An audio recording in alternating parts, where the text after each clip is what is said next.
샬롬, 8월 18일 화요일 아침입니다. 오늘은 찬송가 32장 만유의 주제 찬양하고 말씀 나누도록 하겠습니다.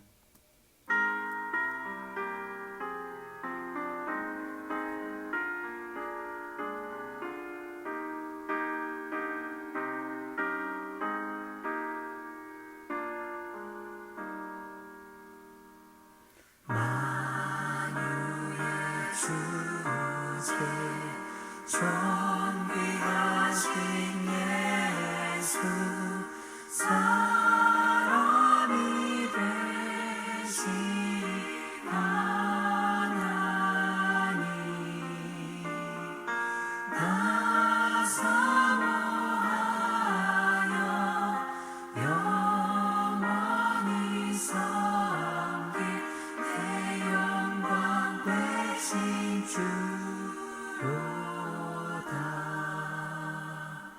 화려한 동산 우상한 저수목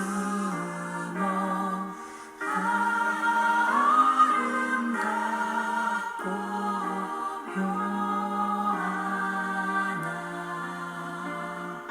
순전한 예수 더 아름다워 봄 같은 기쁨 주시네.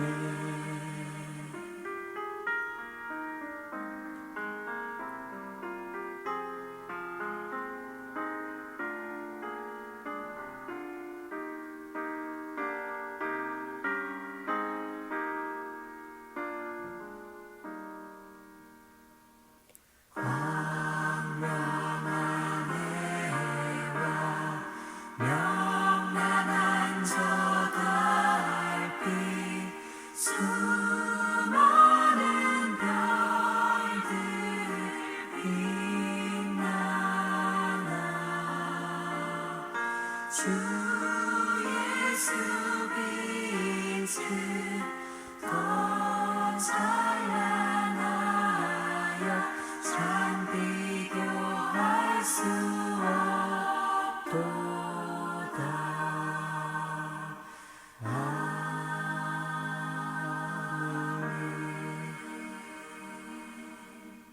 아멘.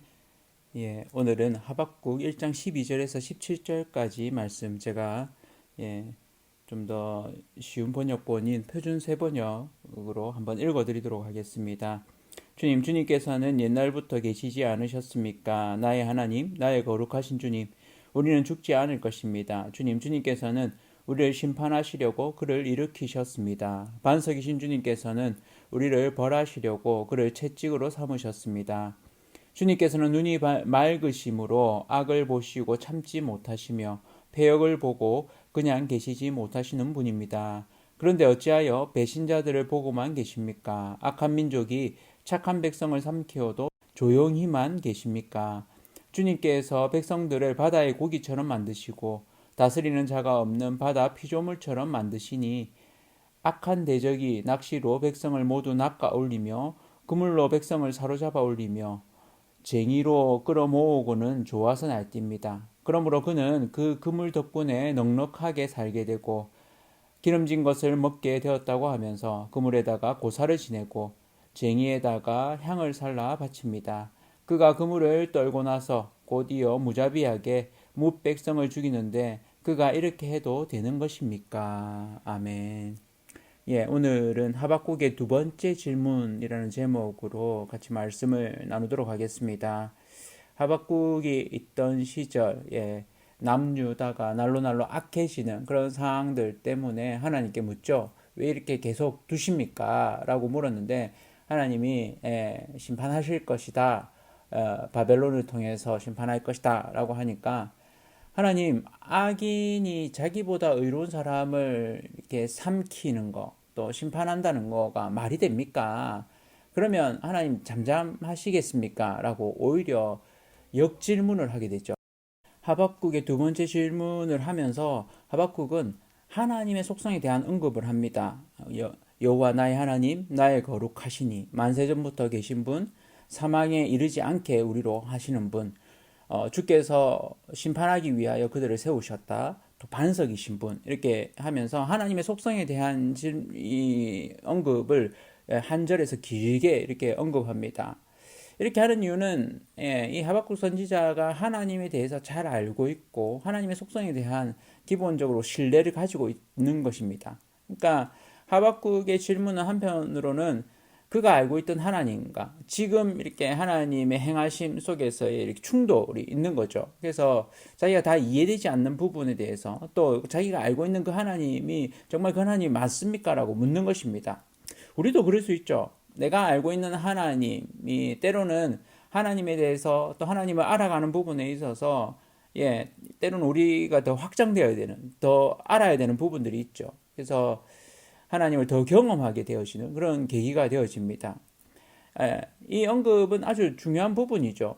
하나님이 왜 악인으로 의로운 이를 심판하십니까? 어떻게 생각하십니까? 이 악하다, 의롭다라는 기준 자체가 우리의 기준일 수 있죠. 바벨론의 악함은 정말 악한 게 맞습니다. 그래서 여기서는 낚시로 그물을 잡는 어부로 이렇게 표현을 하고 있습니다. 여러 나라를 무자비하게 멸망시키는 나라라고 이렇게 이야기를 합니다.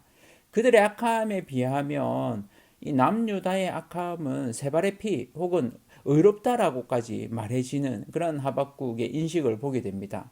그런데 이런 부분에 있어서 좀 더 객관적인 시선이 필요하지 않나 싶습니다. 그러니까 실제로 하박국의 첫 질문은 뭐였습니까?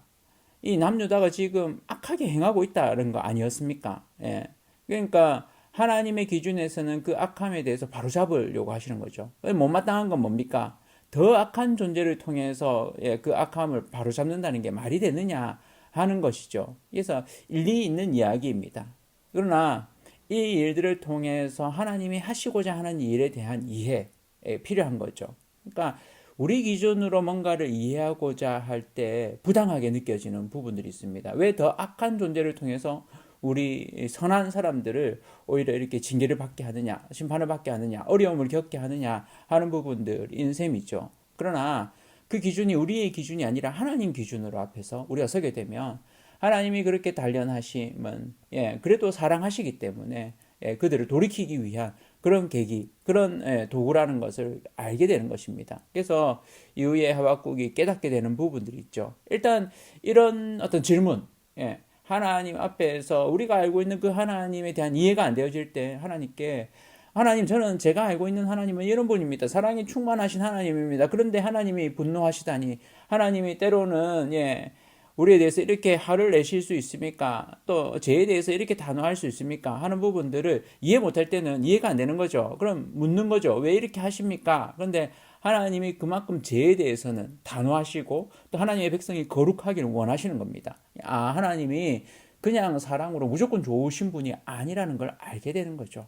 우리의 삶 가운데서 때로는 우리의 기준으로 우리 자신을 또 다른 사람을 상대적으로 비교하고 있지는 않은지 하나님 앞에서 우리 자신을 정직하게 돌아보고 하나님의 일하심을 통해서 하나님을 더 깊이 경험하는 그런 저와 성도님들 되기를 원합니다.